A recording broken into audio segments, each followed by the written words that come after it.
샬롬. 오늘도 큐티 자리에 나오신 여러분들 한 분 한 분을 주님의 이름으로 환영하고 축복합니다. 오늘 우리가 함께 나눌 큐티의 제목은 예수님의 피신입니다. 오늘 우리에게 주신 하나님의 말씀은 마태복음 2장 13절에서 14절까지인데요. 함께 읽어보겠습니다. 그들이 떠난 후에 주의 사자가 요셉에게 현몽하여 이르되 헤롯이 아기를 찾아 죽이려고 하니 일어나 아기와 그의 어머니를 데리고 애굽으로 피하여 내가 내게 이르기까지 거기 있으라 하시니 요셉이 일어나서 밤에 아기와 그의 어머니를 데리고 애굽으로 떠나가. 아멘. 오늘 말씀에는 또 어떤 배경들이 있는지 우리 성경 해설을 통해서 함께 살펴보겠습니다. 성경은 예수님이 태어나시기 전에 몇 가지 사건들이 일어났다고 증언합니다. 그 중에 하나가 바로 오늘 본문에 등장하는 동방박사들의 방문입니다. 유대인의 왕으로 나신 이를 찾아서 예루살렘으로 간 동방박사들 때문에 당시 왕이었던 헤롯의 심기가 불편했습니다. 헤롯 왕은 왕자에 대한 권력욕이 너무나 강했던 사람이었습니다. 권력을 얻기 위해서 자신의 아내와 장모를 사형시켰고 심지어는 장남과 다른 아들 둘도 더 죽였습니다. 이런 헤롯에게 새로운 왕이 태어날 것이라고 말했으니 얼마나 화가 났겠습니까? 그래서 헤롯은 겉으로는 경배하기 위함이라는 명목을 내세우고 속으로는 그 아기를 해치기 위해서 동방박사들에게 아기를 찾거든 알려달라고 이야기했습니다. 동방박사들은 결국 아기 예수를 만났지만 꿈에 나타나신 말씀에 순종해서 헤롯 왕에게 돌아가지 않았습니다. 이렇게 동방박사들이 아기 예수를 경배하고 떠나간 후에 이제는 주의 사자가 요셉에게 나타났습니다. 그리고는 헤롯이 아기를 죽이려 하니 일어나서 아기와 그의 어머니를 데리고 애굽으로 피해서 내가 다른 명령을 내리기 전까지 숨어 있으라고 말했습니다. 요셉과 마리아는 순종의 사람이었습니다. 성령으로 잉태된 아이를 낳으라는 명령에 순종했고 이름을 예수라고 지으라는 명령에도 순종했습니다. 그리고 오늘 또 한 번 순종합니다. 사실 고향을 떠나서 외국으로 간다는 것은 결코 쉬운 일이 아닙니다. 지인도 없고 집도 없고 직업도 없었습니다. 갓 태어난 아기와 산모를 데리고 이집트로 간다는 것은 결코 쉬운 일이 아니지만 그들은 인간적인 생각을 하지 않았습니다. 이집트로 가는 것이 비논리적이고 비합리적인 것처럼 보일지라도 주의 말씀에 순종하는 길을 택했습니다. 비록 우리의 생각으로는 미련한 것처럼 보이지만 하나님께서 가라시면 가는 믿음, 순종하는 믿음을 가지시기 바랍니다. 순종하는 자에게 큰 보상이 따를 줄로 믿습니다. 살다 보면 때로는 답답할 때가 있습니다. 말씀과 기도 응답을 받았는데 이해하기 힘들 때가 있습니다.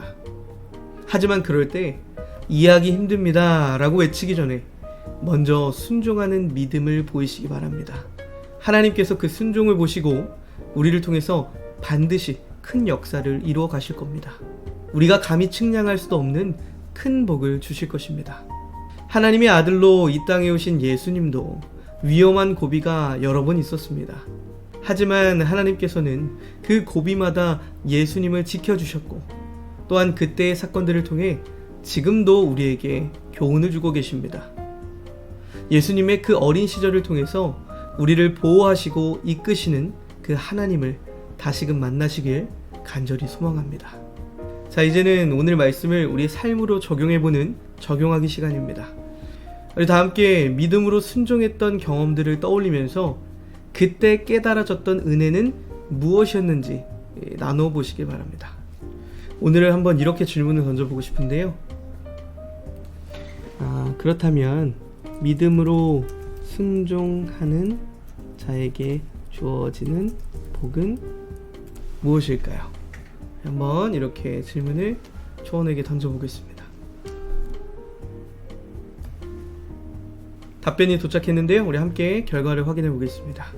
주신 말씀은 로마서 1장 17절 말씀입니다. 복음에는 하나님의 의가 나타나서 믿음으로 믿음에 이르게 하나니 기록된 바 오직 의인은 믿음으로 말미암아 살리라 함과 같으리라. 아멘. 우리가 이렇게 한번 질문을 던져보았는데요. 생명의 말씀 함께 읽어보겠습니다. 신뢰하고 순종하는 자에게 주어지는 축복은 풍성하고 넘칩니다. 우리가 하나님을 믿고 그분의 뜻에 순종할 때 그분은 우리에게 축복을 부어주시겠다고 약속하십니다. 이러한 축복은 영적인 성장과 평화, 기쁨과 공급, 인도와 보호 등 다양한 방식으로 나타날 수 있습니다.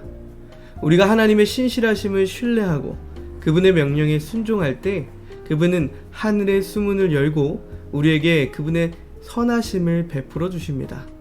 이러한 축복은 개인적인 이익이나 이기적인 욕망을 위해서 구하는 것이 아니라 하나님께 영광과 존귀를 돌리기 위해서 구하는 것임을 기억하는 것이 중요합니다. 우리의 마음과 행동을 그분의 완전한 뜻에 맞출 때 우리는 삶에서 그분의 축복의 충만함을 경험할 수 있습니다. 계속해서 주님을 신뢰하고 순종하며 그분의 풍성한 축복이 여러분의 삶에 넘쳐나기를 바랍니다. 네, 오늘 답변에서 특히 마음에 다가왔던 것은 우리가 하나님의 말씀에 순종하고 믿음으로 결단하는 이유는 하나님께서 우리에게 어떠한 것을 주시기 때문이 아닙니다. 개인적인 이익이나 이기적인 욕망을 위해서 구하는 것이 아니라 우리의 순종을 통해서 주시는 것 또한 하나님께 영광과 존귀를 돌리기 위한다는 사실을 기억해야 한다는 겁니다. 여러분들 그 마음을 잊지 않을 때 하나님께서 우리에게 그보다 더 큰 은혜와 깨달음을 주실 줄 믿습니다. 그 주신 열매로 하나님께 날마다 영광과 존귀를 올려드리고 찬양과 간증을 올려드리는 저와 여러분들이 되시길 주님의 이름으로 간절히 소망합니다. 자, 이제는 우리가 결단한 것들을 주님 앞에 올려드리면서 우리 기도하심으로 오늘 묵상을 마치도록 하겠습니다. 사랑의 하나님, 무슨 일을 하든지 하나님의 때와 하나님의 방법을 신뢰하며 기다릴 수 있는 믿음과 용기를 주세요. 예수님의 이름으로 기도합니다. 아멘.